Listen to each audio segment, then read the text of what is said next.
Amahoro ndaramukije mwese muriko murankurikira muri ku murongo turacarindiriye kumbure abashobora kuza ku murongo kugira ngo dusangire ijambo mu cigwa twatanguye ni Ange Michel Muhayimana muko baravugana rero nashaka gushima Imana ko nkuko twabisezeranye mu byerekeye kwiga inyigisho ku byerekeye gukira ibikomere byo mu mutima niza yuko zinyigisho ku bantu mutandukanye mwazumvirije ziko zirabafasha kandi ndamaze kuronka abantu batari bake mumaze kunyandikira abantu mutandukanye muri hirya no hino maze kunyandikira muri mu bihugu bitandukanye hari nabo twatelefonanye mumbwira yuko inyigisho zimaze igihe ziko zirabafasha rero ndabaye kaze abantu mutandukanye muri ku murongo bamaze kubona muri ku murongo ndabaye kaze Evra Wycliffe Katia Ndikumwami Nyamucu Nyabaruta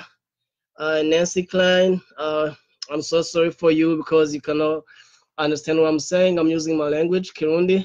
Hopefully, as I said, I'll be sharing in English in the coming maybe future. So, Grace Nibizi, Kaze na wewe n'abandi mutandukanye. Mushobora no kurungikira iyi video abagenzi banyu, abantu mumva mushaka yuko bashaka gufashwa n'izi nyigisho turiko turiga zeke gukira ibikomere byo mu mutima. Kuko ni ikintu abantu benshi ni ibintu abantu benshi bagendana twarize ibintu bitandukanye kuko navuze benshi mumenyereye mvuga ama verset nigisha ibintu bitandukanye mu buryo bw'imirongo myinshi bibiri ariko navuze nti nzogerageza gukoresha intahe z'ubuzima bwanje ubuzima bwacu bwa misi yose kugira ngo twumve ico Imana ivuga natwe kandi Imana ishobore kubakiza rero ndasenga Imana ngo izinyigisho zibafashe kuko si inyigisho yoroshe kuvuga entretemps ese tugihe ushobora gukoresha intahe z'ubuzima bwawe ibintu waciyemwo ibintu wabayemwo ibintu wahuye navyo rero I believe yuko izinyigisho zizofasha abantu mutandukanye nkuko nabivuze turazicisha kuri WhatsApp muri groupe y'ikiganiro ukuri kubohora kiganiro shikiriza kuri WhatsApp mushobora kuzisanga kuri SoundCloud wandikamo amazina yanje Ange Michel Muhayimana inyigisho zose mwazisangayo ku buryo bw'ama audio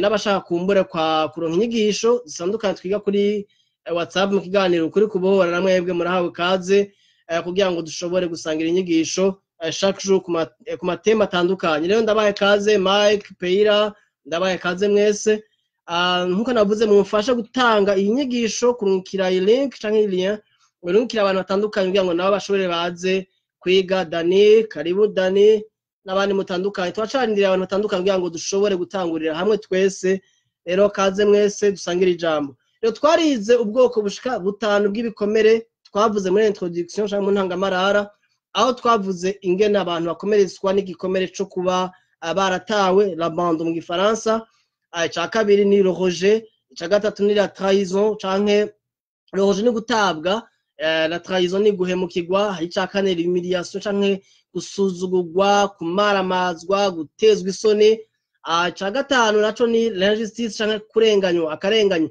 ivyo ça fait partie y'ibintu bikunda gushikira badashobora gukora ibintu bitandukanye ariko vyose bigenda birabakase muri ubwo buryo bw'ibikomere bitandukanye rero ni ibintu umuntu wese ariko arakurikira ino nyigisho waba urikurikiye kuri Facebook kumbura abandi muzoyirabira kuri YouTube aho uriko urakurikira hose inyigisho ndazi yuko mu buryo bumwe canke ubundi hari ibikomere umaze guhura navyo hari ibikomere amaze guhura navyo caba kimwe canke bibiri ariko mu buzima bwacu bwa misi yose umuntu yamahura n'ibibazo turabona n'abantu batubabaza abantu badukomeretsa abantu batubwira nabi abantu batuvuga nabi abantu batubeshera abantu badukorera ikintu hamwe uvuga uti none uyu muntu anondera kwiki ugasanga ni ikintu cirepeta mu buzima bwawe kenshi bamwe rero muko murankurikira hariya de comportement zimwe mufise zimwe zahereye muhiri wanyu zahereye mu nzi wanyu ariko uyu munsi ndashaka kuvuga gikomere citwa gutabwa rejet canke rejection mu congereza gikomere ca mbere twize ni abandon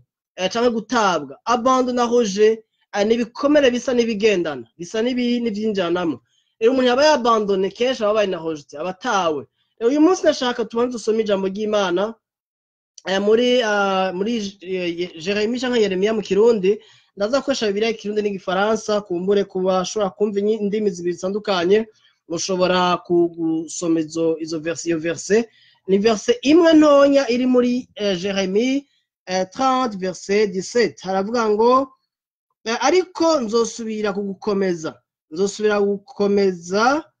nzogukiza ibikomere vyawe ni jewe Uhoraho mbivuze kuko bakwise uwirukanywe mu Kirundi bavuze ngo uwirukanywe ariko tuza gusoma mu Gifaransa bumva kuko bakwise uwirukanywe bati ni Siyoni hatagifise ukihababara urumva nzogukiza ibikomere vyawe kuko bakwise uwirukanywe.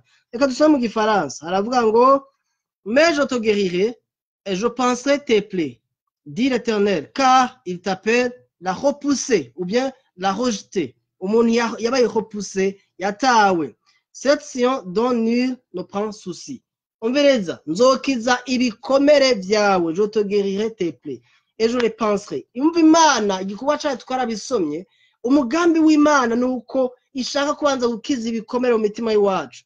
Mwene data ukurankurikira cyangwa mugenzi wanje ukurankurikira icyo Imana yipfuza ni ugukiza ahantu ufise umubabaro. Twarabonye ko ibikomere byinshi duhura navyo tukiri abana batonya, abana bato bamwe bakiri no mu nda mbere, abandi bavuga yuko ibikomere umwana ari mu nda ari havyumva. Akarorero mu bikomere byo gutabwa no guhebwa ni ibikomere kunda gushikira umuntu umwana akiri mu nda, akarorero umwana yaje abavyeyi batamushaka, ico nico ari ikintu gikunda gushika. Umwana akavuka abavyeyi ntibamushake bakavuga bati ntitumushaka. Uyo mwana iyo bishitse ntibace bagira avortement, hari abaca bagenda gukorera amada kugira nyene reputation yabo ntiyononekare. Hakaba n'abandi baca bavuga bati ntaco nzomuvyara mugabo bakamuvyarana umutima atabishaka.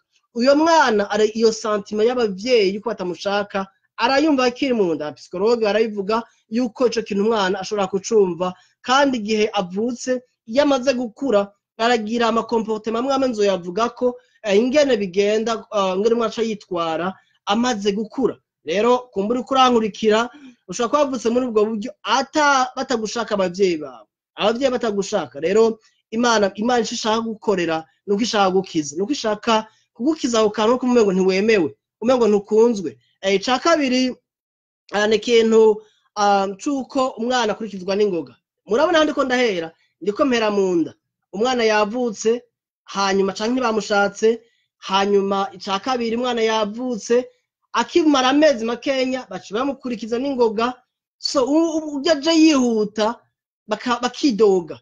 Ikosa si iry'umwana, ikosa ni iry'abavyeyi. Habo sinikosa ko byarashitse hama umwana araja mu nda byashika, bishobora kubaho, ariko ntibishobora bisiga ko uyo mwana muca mu umengo ni accident, umengo ni ingorane, umengo aje kubatera ibibazo, aje kubaremereza ingorane, bamwe sinufise izindi ngorane. Urabona umuntu agaca yidoga, bamwe mukanaharira mukavuga muti uyu mwana tumukorore, iyi nda tuyikorore. Umwe akavyemeza uwundi akavyanka, uwundi akavuga tutayikoroye, abagabo cyane cyane utayikoroye je nsuye kumvugisha. Umugore akavuga ati no, cyangwa umugore akavuga ati inda tuyavorte, umugabo akavuga ati oyaye. So urabona ayo n'ama discussion aza kuba tariko arafecta umwana akiri mu nda. Rero bavyeyi muko murankurikira canke n'abandi muzo abavyeyi muri imbere yo kubaka canke muzo kubaka mukira abasore n'inkumi, igihe cyose bizoshika kabashikira canke birikumba byagushikiye, uyo mwana mukunda n'umugisha w'Imana, nta mwana n'umwe ari accident. Ikindi ko ndagushika n'abana bavuka ku bantu tufate umuhungu agaterinda umukobwa, hama akiyakana umwana akavuga ati si gwanje, ahoje se mama wiwe ataye n'umwana. Kandi bamwe ugasanga agira byaravyaye ngaha avyaye, ugasanga n'umuntu yavyaye n'abakobwa nka 10, hanyuma abo bana bose ntiyigere yemera n'umwe, nuwo yemeye ntamufashe, afatiwe n'impamvu de responsabilité, ugasanga ubaye umuntu irresponsable. So uwo mwana wamuhoje se ntiwamwemeye, azokura atazi papa wiwe. Bamwe bakandika ku ma identité. Jewe nzi abantu nagenda afasha nk'umuntu avuga ubutumwa usanga atazi papa wiwe, bakandika père inconnu, urumviriza ntazi papa wiwe. None uwo mwana baza ngo nta papa wiwe, nta muntu avuga ku giti. So umwana akavuka agakura atazi papa, ivyo bintu biramwafecta. Agakura iyo baje papa wawe n'inda adashaka kuvuga papa wiwe ntawenzi, agakura ama comporte bazogira yamara umuntu yiyanka, yamara umuntu agoye no kumva ko akunzwe, ndaza kwivuga ko gatonya les conséquences. Rero ikintu cyo gutabwa ni kibazo gitangurana n'umwana yakiri mutonya. Iyo umwana mutonya uko wavutse uko wakuze birafise ukuntu bigira des conséquences ku buzima bwawe umaze gukura. Uvyemera utavyemera des comportements uhura nazo mu buzima bwawe umaze gukura. Ibi ndiko ndabivuga nk'umuntu yahuye n'ivyo bibazo byose ndiko ndavuga. Muri ubwo buryo bw'abana bavutse uko narahuye navyo aho nakuze ntabona abavyeyi banje bose hafi yanje. Nkuna n'abagrampa banje abavyeyi sogokuru na nyokuru wanje. So kuva ndi umwana muto myaka mvutse gushika imyaka 4. So ndazi iyo ndiko ndavuga kuko hariyo des conséquences byagiye biragira maze gukura. Nibaze gituma ndikomporta mu buryo bumwe canke ubundi. Et pourtant c'était des conséquences nahuye nazo ndi umwana. Uri umwana mutonya kenshi ntunabibona ari gutanguye guca ubwenge. Umwana yatanguye gushikana 11 12 myaka 11 n'ibiri n'itatu n'ine munatangura guca ubwenge agatangura kubona uko abayeho cyo kimwe n'abandi arafise ibintu abuze mu buzima bwiwe. Urabona tuntu twose umuntu agenda observa cyangwa ukuntu tugiye turibika muri subconscious yawe mu mutwe wawe. Rero cyo ni ikintu gikomeye cyane, ikindi kintu ukunda gutera ikibazo cyo kumva cyo gutabwa ni kubwirwa amajambo mabi ukiri mutonya. Aho rero harakaze. Bamwe bakwita amazina kibunene, abandi bakwita grengare, abandi bakwita amazina abona bakwita amazina amasirino mabi ababaje bagucokoza kumbure ukaja muri sakire y'abana mu ngana nko kwishure muga bagukumira ugasanga abana bose ugiyemo baragukumira. Rero kama wumva umengo ntiwemewe amajambo mabi muhira akubwira ngo wakijujuwe ingena kimeze bakwirukana ntuje mu bantu pfa ngaho genda nawe muvukana abo muvukana bakoja. Ugasanga rero mumaze gukura hari abantu muvukana mutumvikana canke mutorerana nyene uvuga uti turavukana mugabo uzi yuko hari umushavu mufitiye ko arahora akwigiza kure akubwira nabi agukorera ibibi agukorera amakosa. Inshuti yanje ivyo n'ibintu biba mu miryango. Mwari muzi ko ibikomere byose duhura navyo byose bihera mu miryango iwacu. Nje tuma Imana yifuza nuko tugira imiryango myiza, nuko Imana irestore ubuzima bwacu ikatuha amafamiye meza. Kumbure ntibavuke mu muryango utunze cyangwa umeze neza cyangwa utunganye cyangwa uri mu za affection zose, ariko Imana Yesu ari capable kubigukorera. Twabonye Imana ibwira Sion cyangwa Jerusalem yuko ngo bayitana repoussé watawe wakumiriwe the rejected one, ariko Imana ayivuga ati nzogukiza ibikomere byawe nzobipansa. Imana cyo yifuza nuko ibanza kugukiza mu mutima. Nicyo kwipfuriza ishaka gukiza. Abantu benshi muragendana ibikomere mukanabinyegeza mukabinyegeza. Abantu benshi ntashaka kubahuka kuvuga ibintu mwemo byabaye ko muri kahise kabo. Hari abantu pase zabo ziri muri coffre fort zugaraniye ahantu adashaka kubwira uwo bakanye, adashaka kubwira abagenzi biwe, adashaka kuvuga muri public nkuko ndiko ndavuga. Washaka kubavuga ati je narabaye muri ibi nahuye nibe. Urabona umengo pase yiwe n'akantu nyene ko mwibanga. Singo ndakubwira ngo ugenda muri public ngubwira abantu bose ngo jewe ngo meze ukungu navutse ukungu nahuye nibi ngo nabaye hoste muri bino buryo. Ivyo Imana ikurongoye kubivuga urabivuga gira ufasha abandi, ariko igihe utarakonfronta pase yawe ngo uyichallenging uvuga uti okay je nabaye muri ibi nakuriye muri ibi, I have to challenge myself ebe bintu ndabivemwo. Ubona yuko ivyabaye byose bifataniza mu kugira neza. Nta kintu na kimwe kiba mu buzima bw'iwawe kiteguriye kukwica kugira nabi. Byose Imana ibikoresha kugira ngo igufashe ikore ku rukundo rwayo amemta uzofasha n'abandi. Ibisi ushaka kwa ndiko ndabivuga yaba ntafise passage Imana yanshishijemo kugira ngo nshobore kubaka kubwira abandi mvuga nti narabaye muri ibi ariko Yesu yankoreye ibi. N'ubu no munsi avya kikora kiza mu mutima wanje. Sifisi isoni zo kuvuga ko nahuye n'ibintu bitandukanye bimwe bibabaje. Umuntu anabivuza anavuga ati wo ni wewe. Yes birashoboka ko hari ibintu wahuye navyo mu buzima bikwabaza ugasanga ugenda n'isoni ugenda na iyo honte mu buzima bw'iwawe ntushaka kukonfronta pase yiwawe. Ariko Imana ashaka ko tubaho ubuzima bw'umwidegenzi, ubuzima buryoshe sepanese bakufise ibihumbi byinshi by'amadolari oyaye. Ico Imana yifuza ubuzima buryoshe no kuruhukira muri Kristo, ubuzima buryoshe no gutekana. Rero ico tuko turavuga ko ni ikomeye cyo gutabwa kuba hosted, to be rejected ni ikintu gikomeye cyane abantu benshi muhura nabyo. Hama hari ikindi ugasanga gukubitwa, abavyeyi bagukubita. Ibirashika ugasanga uba mu muryango, uba mu nshuti canke baragutunze ahantu uba uri umwana muto bagukubita bagukosha ibikorwa byinshi, ugasanga baragukumira bakwica kamwe kure y'abandi. Bimwe kumbure abo muri twebwe muba mu bihugu biteye imbere ntimubibona mu miryango cane ariko mu miryango y'iwacu muri Afrika n'ibintu bibaho cane ugasanga umuntu yakuze bamukubita yakuze bamufata nabi ukaba mu nshuti muri izo famiye ubamwo ugasanga bakanikukoje nikubwira nabi gusa ni ugutuka amajambo mabi ko atacu uzovamwo reka ndababaza ni bangahe mwakuze mubwirwa yuko atacu muzovamwo mu bantu muko murakurikira ino nyigisho ndi convaincu yuko mu buryo bumwe canke ubundi uhereye muhira ku bavyeyi bawe hari abana mwabwiwe n'abavyeyi ko atacu muzovamwo ko muri bijuju urabona ugasanga umuvyeyi afise abana batatu arafise umwana yita ngo umwana wanje abandi ngo ivyo bijuju ari n'amazina amwe babita mabi so ugazokura bakwita amazina mabi bakwita amazina yuko atacumaze aje uzokwimarira mu buzima iyo message ikaba muri mindset yawe kavuga ati men naco nzovamwo rero ico abantu bakwita si Imana ikwita iki ni ikintu gikomeye cyane abantu bashaka kwita amazina mabi bashaka kugufata gukubita bakurenganya usanga ubaye traumatize ukaremegwa ukagira ubwoba ubuzima bwawe ukama wiyumvira yuko atacu uzovamwo iyo ni wrong message ni ubutumwa bubi ni kinyoma it's a lie so ubuzima bw'umuntu buhagaze muri Kristo waba warizeye Kristo utaramwizera Yesu niwe afise ubuzima bwawe mu kiganza cawe rero ico ni ikintu gikomeye cyane nagira mvuge ko cy'abantu mwagiye muragirirwa nabi mu buryo bwo gukumirwa n'imiryango yanyu abavyeyi banyu abo muvukana kumbura abaonkre banyu abatante banyu abantu babatunze abavyeyi banyamaze gupfa mu buryo bumwe canke ubundi ugasanga barakwegeza kure y'abandi bana bagura impuzu ntibakugurire wewe babajana gutembera bacaguha ibikorwa gukora muhira ivyo n'ibintu twagiye turabona bamwe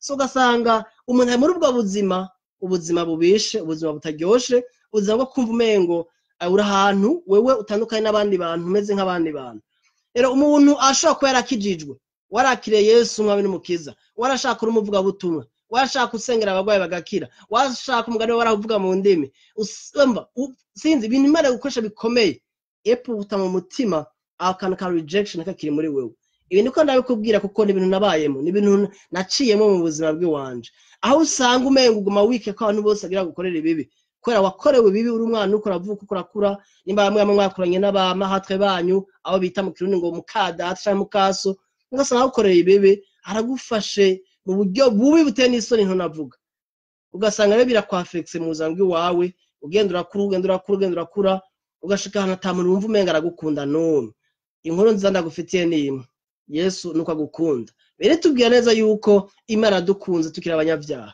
abantu badukunda tumeze neza abantu badukunda dufise abantu badukunda ari kumaze kuronka ibintu bitandukanye maze gutunga umaze kuronka nyene bakabona ko ari ubuzima bwisununuye babandi bagukorera ibibi niyo baca bahindukira kurondera kugira ngo bafashe hari umuntu nigeze ko nabyanditse kuri Facebook ngo mbega ngo bisigura iki ngo umuntu ngo yarakwanse ngo yaragututse ngo yarakwirukanye ukamusama yara minervare ngo akakwanka ngo akubwira ngo nta mara afise ngo hama ngo yakubona ngo maze gushika mu Iburaya nasovuga igihugu ngo agatatangura gurukira ngo nugikira ngo amahera ngo ndakeneye amahera ngo naye kandi bagusama yara menshi havuga ati uwo muntu wo mukorera iki imbere data barishe baragize ama commentaire nawe nyama commentaire naje ndakomanta ko ndambwira nti ahubwo uwo muntu kuye kumubabarira kumwe Yesu yabarira ku musaraba havuga ati babarire ntibazi ico bakora Yesu bari bamuhoje bari bamutaye sinaza ko ari umuntu yatawe nka Yesu abantu yagiriye neza nibo bamutaye so Imana ishaka nuko nawe ikugirira neza nuko igukiza mu mutima sinzi uburemere ufise bw'ico kintu cyo gutabwa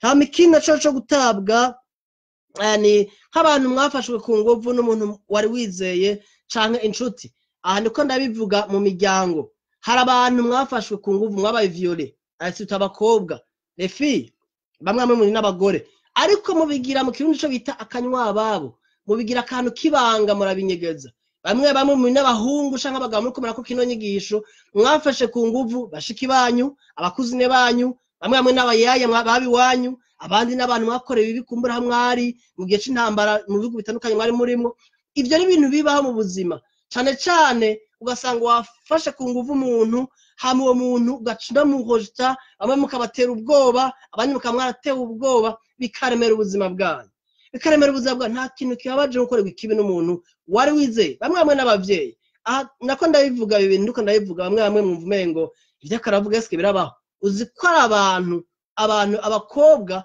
bamwe ari abagore baba papa wabo ugasanga umupapa yarahinduye umwana wiwe mukobwa yamuhinduye umugore wiwe akamufata kumva akamutraumatiza. Ibi namaka twebwe usanga tuvuga ubutumwa twumviriza abantu, amaka menshi nkayo tumaze guhura nayo, tumaze kubona. Ucumbwira ngo mu Burundi, ikamvuga mu Barundi abanyarwanda ndabirekoze gatonya, umbwira ati mu Barundi, of course yes, abarundi ubusamye usanga bubera mu bana bavukana. So ugasanga ibintu nk'ivyo byagiye birakuba ko warakomerekeje uranatagwa. Murazi ikintu nk'ico utakibayemwo ntushaka kucumva. Baravuga umugani mu Kirundi ngo inda imenya uwayirayeko. Ikintu kitarakubako ntushobora kucumva. Hariho ibintu bimwe umuntu ashaka ko ariko aravuga nk'undi ko ndavuga avuga ati ivyo je sindavyumva, none ivyo bifashike. Ariko naganda kubwira wabaye mu bintu ndiko ndavuga arumva uburemere bw'ibintu bimwe byagiye biramako mu buzima bwiwe. Imana ikwipfuriza yuko ubaho ubuzima bwiza. Yesu yavuze ngo yaje gutanga ubuzima kandi ubuzima busagutse, in vie en abondance. Ubuzima busagutse c'est la vie zoe, la vie éternelle, ubuzima bw'Imana bwo muri Kristo Yesu. Ubwo buzima cyo buza gukora ntibuza gutusha impemu zacu gusa, buza guhindura ngene wiyumvira, buza guhindura n'ingene ubaho mu buzima bwo hanze. Hari abantu bagwaye ingwara zitandukanye, bagwaye amakanser, bagwaye amadiabete, amahypertension, kubera ibikomere mu mutima mufise. Imana cikora ishaka gukiza ibikomere bitandukanye. Hari abantu baba bakeneye ko umuntu abagwa mu nda, mukeneye hug, only a hug, atakindi mukeneye umuntu abaka yambi k'urukundo. Imana ikagukiza. God is able to heal you. He is able to heal you. Arashoboye gukiza. Ikindi gikomeye umuntu ashaka kuvuga ko niyo imiryango igendera gutererana, ugasanga les familles zigenda zirakuhopusa, uva muri famille imwe uja mu yindi, aha ugasanga ntibakwakira, abandi ntibagushaka. So ugasanga ufise ico gikomere cyo kuba uri hoste. Ni ibintu nka jewe nabayemwo, un grand partenaire bayemo kuva mfise imyaka 4 guduga gushika kuri 11, aho wasanga nabaye mu miryango ishika 5 kubera ku buryo nari naravutse. Usanga ibintu agenda ahura navyo bitandukanye, ugasanga mva muri famille imwe indi nja mu yindi batakwakira. Stability nagiye atanga kugira mfise maonza. So urumva ugasanga ubwo buzima muri yo myaka gushika kuri 12 niho umwana aba akeneye affection, niho aba akeneye urukundo, niho aba akeneye kumva ko yemewe. Bamwe mu bantu mukunda gukurikira inyigisho ntanga kuri WhatsApp, namandangiriza ukantu kavuga ngo urakunzwe kandi urakundise, urakunzwe kandi urakundise. Ico kintu nasanze kijya abantu benshi, karadiga abantu benshi mu mutwe kubera abantu bahemukiwe mu buryo bumwe canke ubundi. Wasanga wumva abantu barakuhojese, baragutaye, umuntu yagusezerana ibintu muri maraguhindutse, canke ugasanga umuntu yakwemeye ko muzogira mariage donc araguhindutse, canke famille kakujuta avuga batugende ntitumushaka kujya muhungu ugira ubakane nawe, ntitumushaka. Umuntu wo mu bwoko bw'iwacu, sumutu w'iwacu, sumututsi w'iwacu, canke sumunyarwanda w'iwacu, sumunyamurenge w'iwacu. Urumva ugasanga turi muri ivyo bintu by'ubwoko, canke nihiza amashuri dushaka, nafise amahera dushaka, nakora akazi dushaka. Ibintu nk'ivyo wasanga birakubaye ko bahakoje takora identité yiwawe, canke n'umwirabure n'ibintu nk'ivyo, n'umuzungu nitumushaka ibintu nk'ivyo. Ariko abazungu ntitubanka abanyafrika dukunda abazungu, biratangaje.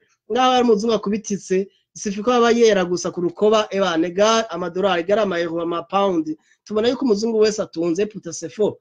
Abantu muba mu bihugu byino Buraya, Amerika n'ahandi murazi ko ari abantu bagowe bakubititse amerewe mu mugani w'abaraho. Eputa abantu iyo babonye umuzungu bagaca bamwemera gusuma uko bemera umwirabure. Mwene data, ivyo ni ibintu bimwe bishikira abantu, ibintu by'ibikomere, ibintu byo gutabwa, ibintu byo ugasanga umuntu barakuhojese muri communauté, muri société, ugasanga umuntu umengo uri outcast, ugasanga waratawe. Mwakuje ko wacu mu bintu by'ubwoko, murabona abatwa, ubwoko bw'abatwa, urabona ngena ubwoko bwose babakumira, hakabaho n'ibitutsi basigaye batukana. Cyo byarantangazwa umuntu aravuse ngo wamutwawe, kwiyumvira none ku mutwa s'umuntu ni gitutsi cyane, ikintu c'igitutsi aho umuntu tumita ngo numutwa. Umva umuntu kugaye akwita ngo wamutwawe. Abatwe ndushaka gusangira nabo, eka nangiza kuno ntahe yanyanyigishije muri 2008 mwaka 2008, nari ntongoye ministère ndi mu Burundi yitwa New Hope Outreach Ministries. Twagira ibintu by'ibikorane, ama evangelisation mu ruguru mu nyene aho mita mu caro cyangwa mu mitumba, tukabasanga abantu iyo bari kama tugenda muri equipe n'abantu batandukanye tugiye kuvuga ubutumwa. Hama ahantu twashikiye twasanze iryo shengero ryari shengero shengero riri mu Cibitoke ca Rugombo, ariko aho hantu iyo eglise yari muri quartier hagati, ahantu muri quartier hagati. So umupastori yari ayirongoye, yari umupastori ava mu yindi ntara, ariko agenda gutanguza ishengero, asanga rero muri area ca mu karere yo gutangura ishengero hari parti nini bubatse ikigwati c'abatwa. Abantu bundi bwoko abahutu n'abatutsi no harura bari abaje gusenga bari bake cyane, kuko umupastori yagiye gutangurayo yava mu bundi bwoko, ntihari umutwa. So agiye gutangura ishengero yabaye defi ku buzima bwiwe, kubera bwoko bundi bw'abahutu n'abatutsi barakumira abatwa, bakavuga bakahita ngo kubatwa. Hama tuyo tuza muri ministeri yacu, tuzayo ministeri imwe abahutu abatutsi n'abakongomani, nta mutwara arimo kumva twatuvuye Bujumbura, kandi Bujumbura si benshi cyane bahaba. Hanyuma tuje bavuga ati abatutsi n'abahutu n'abakongomani bashaka kuza kuri ya eglise y'abatwa. Ico twakoze twagendagenda mu mihana mu mitumba tuvuga ubutumwa bwiza, umva tubamara isomene yose tuvuga ubutumwa, hakizwe abantu benshi, hama tugasangira ku mugoroba. Sinzokwibagira rero, sinzokwibagira umunsi wo turasangira kwisahani n'abantu baho nyene, ko twavuga tuti twebwe tuje ngaha natuya bya bindi by'abandi bavuga butumwa cabigira utugirwa mana nyene akinyene bagashaka kurira ku ruhande rwabo n'ibindi. Oya, turasangira n'abantu dusanze ngaho. Aho ugeze uri muvuga butumwa widentifia n'abantu baho uko babayeho, sauf ibintu bibabayemo. Ivyo bibabayemo urareka kubibamo, ariko ivyiza babayemo hama ukifatanya nabo, ukidentifia nabo kugira bashobore kukumviriza. Pora bwa bageze mu Baroma, yabo mu Roma, ageze mu Bagiriki, abo mu Giriki. So uko abantu babayeho gerageza kudabereka kubasumba aho bungana nabo. Turafata dusha injya kuri plateau kuri sahani, hari mu midi tuje kuvuga ubutumwa. Hama harimo umutwa ari mu barongozi b'ishengero, uwo mutwa kikumira akashika akaja kure. Hanyuma tuko turafungura nkabona n'abandi tuko turasangira nyene, uruhande rw'we ntibashaka kururisha ko nifurusha turako barajya. Je biranyenerva birambabaza, ndarakunda obuseruka aricaye imbere yanje nkuko. Hama acafata ariko arafungura arajya uruhande rw'iwe, haginga imbere yiwe ziheze acahagarika kurya. Ndamubaza mbere kutafungura, ngo yango nahaza, mbwa no ntiwahaze kuko twinjya tuko turajya ntizirahera. Ico naciye nkora, naciye mfata ifurusheti yanje injya zose ndazicanga, na hamwe yashira ifurusheti hamwe yarira hiwe kuko nta muntu yashaka kuhajya, ndazicanga nabwa nti ibi bintu by'uko mpengo byo kwisuzugura ifoko bikuvamo. Uri mwene data, turagukunda, Imana iragukunda, uri umukozi w'Imana, uri umuvukanye muri Kristo. Mwijuru nta mutwa, nta muhutu, nta mututsi, twese turabantu tungana. Naba abantu bose bari batinye, mbona baradutse baratwenze kuko nta shobora bafise. Nimba ari yashize amate mu njya yateze bateza kuzirya. Umviriza, cari ikintu cuko twumva yuko ari mwene data, ivyo kumukumira kumuhojita tukabandaniriza abandi bagarukije mu kumukomeretsa. Twategeza guhagarika ico kintu ku buzima bwiwe. Après midi ndamurindisha, ndamwexhorta, ndamubwira ni uri mwene data, uri umukozi w'Imana, Imana araguhamagaye na wewe. Après midi tuyaje gufungura turasenga, tugenda kuvuga ubutumwa. Il fallait voir, araduka nawe atangura kuvuga ubutumwa bwiza. Après midi hano mwisoko turavuga ubutumwa muri masse y'abantu, aravuga ubutumwa, baca baramuzomera mba twajanye muri equipe najanye nawe atangura kuvuga ubutumwa. Mwege ivy'umukozi Imana bakarababwira ngo nivyo, ngo murakeneye Yesu mu buzima bwanyu, mwege arabakunda, ngo nanje ngo arankunda. Atangura kuvuga ngo batabara twengera rimwe baramuzomera ko bari bamuzi, ngo hengo asigari ni basigaye avuga ibya Yesu giti ngo ohora. Nabwiye bene data bagenza aho hantu muhitondere, kuko yacagira ubwoba. Nabwiye ahantu muhitondere, kuko nimba mushaka kwizera Yesu mukawuyumuka muramukumira, mbega Imana mwebwira abakumira, mbega Imana mwebwira abana, mbega Imana ntibakunda uko muri mwebwe. N'Imana ninde ari mwiza? Imana siyo nziza kubasumba. None mwebwe kwitabakumira ahubwo ibagirira neza, uyu ukore kimukomera mugira nabi.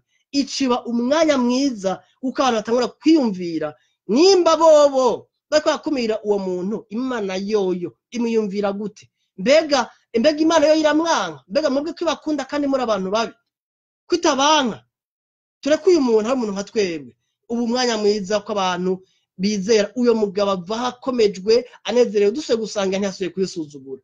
Yari mama yuko Imana ikiza ubuzima bwiwe, yari mama yuko Imana itangura igikorwa cyo kumwumvisha ko kunzwe, ko yemewe, ko naho yatawe n'abantu, abandi bantu bose bamukumira banaca amazi n'umuntu mubi. Imana imukunda, Imana imfitiye imigambi myiza. Mwene data, iyi nkuru kumbe ndayivuze genda kwereke ingene abantu bamwe bamwe bakumigwa ku buryo bagira hano abanyene bikumira, biyanka, bisuzugura, bati accepta. Imana igufitiye imigambi myiza. Imana sinzi igikorwa wahuye naco kibi c'umugwanizi co gukonona. Kumbure wahemukiwe n'abavyeyi bawe baraguta, kumbure ntubazi, kumbure warateye inda umukobwa uramwihakana, canke baraguteye inda barakwihakana, hanyuma umwana wavyaye urumva ari ngaho nyene, canke wakuriye mu muryango bagufata nabi bakwita amazina mabi, hano hantu mukomekera mu mashengero. Wari ubizi ko rehoje tuzihura nazo mu mashengero? Abantu benshi usanga twarahuye n'ibikomere bitandukanye by'amashengero, ugasanga aho wari wizereye gufashirizwa niho uhuriye n'ibikomere byo gutabwa, byo gusuzugurwa, byo kwigazwa kure. Wagira ngo uravuze igitandukanye n'ico biyumvira mu madini, bagaca bagushira kurojeta. Abantu ugasanga umuntu avuye mu ishengero rimwe aja mu rindi, abo wari wizeye ngo bazogukunda akaba ari bagukomereza. Ya mere data, umwami Yesu yaje gukiza ibikomere byacu, ko ijambo ry'Imana twasomye muri Yeremiya 17:17 havuga ya ngo nzokiza ibikomere byawe, ngo bakwise uri hoste uwatawe uri hopuse, ariko ngo naje kugira ngo mwize ibikomere, akize ibikomere byawe.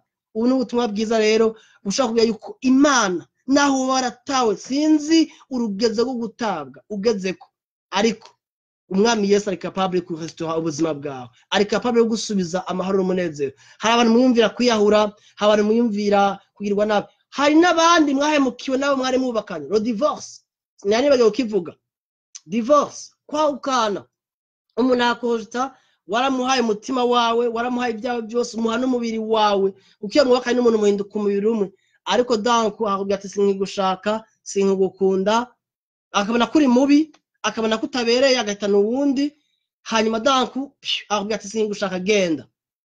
Ahagutu akubwira amajambo mabi, ukavuga uti none nagize kukarira ukababara, ntaco utiyumvira kibi wokora cyangwa uvuga uti niyo nkora iki. Bamwe bamugahindura. Ahare muri Amerika hari n'abacagenda bagira ngo bakabwiye ibyo bita amachirurgie esthétique kugira ngo kumbure ngo ase neza mu maso, agira amataye meza. Ibyo ni bibandikano, ibintu bya fake. Nta kintu na kimwe cyo gutuma umuntu akwa accepta ariko kurojeta ngo cinyuma, kuko indani mu mutima aho umuntu yagwaye akorera ibiba abandi. Mu mutima w'umuntu akomeye ndetse babiri tubwira ngo abigira abagore cyane cyane n'abakobwa ngo nimushaze cyane mu byo ku mubiri, ngo ariko mushazishe mu mutima wanyu n'ingeso nziza. Ico ni ikintu gikomeye, mu mutima afite ingeso nziza no hanze biragaragara. Ece Imana kwipfuriza, sinzi ibintu wahuye nabyo, sinzi ko hemukiwe, sinzi ko umugabo wawe mugura wawe yagutaja ku wundi, hari n'abandi mwabikorewe n'abantu b'abagenzi banyu, ugasa umuntu mwari gutya, mwari proche, ni waje atwaye mwari mwubakanye, ni waje gutwaye umuntu mwari mukundanye, none ugira iki? Ico urasenga Yesu agakiza ibikomere. Rero inyigisho y'ino munsi nuvumengo nogarukiza ngako ni partie A, ni gice ca mbere cikomeye cyo gutabwa. Nako ndavuga cyane cyane ibintu bitera ibikomere byo gutabwa. Mu nyigisho igira kabiri ku kino gice cikomeye cyo gutabwa canke le rejet, tuzovuga ku vyerekeye les conséquences. Mbega umuntu yatawe ameze gute, bimuranga nibiki? Mbega umuntu yahuye n'ivyo bikomere yitwara gute, conséquences zawo mu buzima bwawe nizihe? Mbega uca wifata gute, ubana gute n'abandi? Nzobashingira n'intaye nyinshi z'ubuzima bw'iwanje. Nsenga Imana nze ndavuga ibikenewe, kuko ngenda ndavuga ibintu byose nahuye navyo. Abantu benshi nokomeretsa nanje aho kubafasha nsanga nteye kubakomeretsa. Sinipfuza gukomeretsa umuntu n'umwe, ko umuntu agenda arakura, agenda aramenya ibyo avuga n'ibyo atavuga. Naho buri umwigisha sagesse yadusaba yuko n'urukundo yadusaba yuko hari ibintu imwe muvuga n'ibindi wihorera ukavuga uti kugira ngo mfashe abantu. Rero tuzovuga ku byerekeye ngo conséquences cyangwa ingaruka zo gutabwa n'ibihe bikubako. Ibi niko ndavuga. Iyi message applicable ku muntu akijijwe n'umuntu adakijijwe. Abantu mwakijijwe mugendana n'ibikomere muri benshi, none amadeliverance akeneye kubera iki? Nzobabwira inta kumbuye ibintu agenda abona aho nagendagisha ibikorane, ugasanga abantu barabaye nabi mu mitima, barabaye nabi. Abantu ugasanga bagendana umubabaro mwinshi mu mutima. Waruzi ko ari abantu byanka ko bagira ama mariage, byanka ko bubaka kubera igikomere cyo gutabwa, cyo kubahojite. Akabahojite rimwe kabiri bikanga, abantu mukirukana amadayimoni mu buzima bwiwe, ngo dayimoni umviriza agagenda n'ubwoba mu mutima, ubwoba hagaze engagement agatinya. Umuntu akabara imyaka 40 ari umugabo cyangwa ari umukobwa, abana nshaka gusanga umukozi w'Imana avuga ubutumwa bw'uwanje epo utafise ikibazo ntashaka kubaka banaga babwira ngo mbega kutubaka ngo kutubaka ngo byagenze gute bafise ikihe ngorane ngo yabaye ngo baramubenga kandi ugasanga rimwe na rimwe abantu barakubenga bakakubenga kubera iki mu mutima hariho oha usohora hari kuntu nyene usohora ikintu cyo kumva mengo cyo gutabwa shetani agihagarara akagusa kwiceye ico shetani yayigushize koko Yesu are ready kugukiza no kubohora rero Imana ikubwiye bagire neza abantu twese mwari kumwe ku murongo hari abantu mbona muko muraza tusa n'abarangije mushaka gusubira kuri no nyigisho muze kwira ku page mushaka kuyisubiramo mwitonze mwirunke abagenzi banyu abagenzi mutandukanye banyu batandukanye aho bari mushaka kwibarungikira nabo ibafashe uzishira no kuri YouTube mushaka uzisangaho ariko mukurangiza ngamvuga nti abantu kumbura mukezi inyigisho mu buryo bwagutse mushaka gusanga kuri soundcloud.com mushaka gusangaho izo nyigisho mwandikemo Ange Michel Muhayimana amazina yaje murayabona Ange Michel Muhayimana uwanditse mucubona inyigisho nyinshi nashizeho ushaka kwandikaho gukira ibikomere byo mu mutima iyo titre ukayandikamo ugiye recherche uzusanga mizo nyigisha ama audio menshi aho nagiye en detail mu buryo bwitonze mushaka kuzumviriza rero Imana bagire neza Imana bakize sinzi ibintu wahuye navyo I don't know sinzi ariko iyi Imana ipfuza gukiza mu mutima izi nyigisho ndazi ko abantu benshi tuzikeneye situ abantu bo mu bigo byacu twahuye navyo mu buryo bwinshi bitandukanye navuze biki Yesu ashaka kubigisha none mwonyemerera imbere yuko turangiza tugasenga nkashima Imana ariko nashaka no gushimira abantu mutandukanye mwari ku murongo ndabona batari bake muri benshi Marise Aline ndi kumasabo Ivete Murekerisoni Christ Seigneur nawe nyine sinzi ko izina ry'umuntu canka ari groupe Alain Masabo Anaïse Bangiricengana Cre Rodney Bliss hello Rodney hope that you fine and I'm so sorry for not being able to teach in English hopefully in the coming future I'll be able to speak in English and also be able to help you chef chief nawe nyine ku murongo Joseph O'Neil my friend I'm sorry, brother.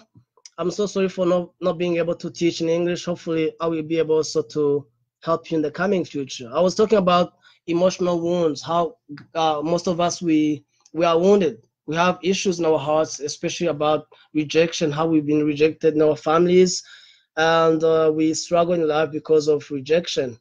And Jesus Christ is able to heal you, to set you free, to restore your life and your joy in your life.